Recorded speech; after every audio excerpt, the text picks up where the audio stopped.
ex-Air Force and used to doing things called visit instructions. So I put a visit instruction together based upon 5 days, and we put a bit of work into that. And then I was told, oh, it's all been changed, it's now down to 3 because there's a primates meeting. So we changed it to 3.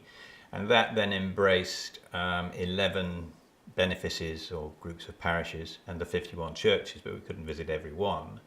And we set about so that he would visit churches and church communities, that he would walk with people who wished to walk with him. He would visit odd business premises and schools. And so that program was put together. We were instructed to start off with that he wanted to walk about 10 miles a day, but that really was a bit too difficult to do, particularly as he has this wonderful habit of stopping and speaking to people, which destroys all sorts of time planning. It was the first day of the pilgrimage, and we were walking from Wycombe through to Brompton by Sordon, and we went through a little hamlet called Ruston, in which there is a ford and a stream. And as we approached Ruston, there was a family waiting at the bottom of the hill, and they were waiting to see the Archbishop, and the Archbishop got talking to them. And there was a little baby there, and there were the parents and the grandparents were there as well. And they got chatting, and they said, oh, we're going to have Amelia Florence baptized in a few days. And he said, well, why don't we do it now?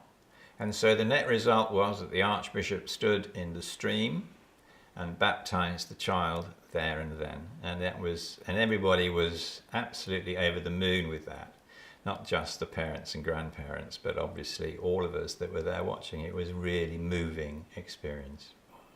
What we expected of the pilgrimage was what was communicated to us, was that the Archbishop was going to do a pilgrimage of prayer, witness and blessing.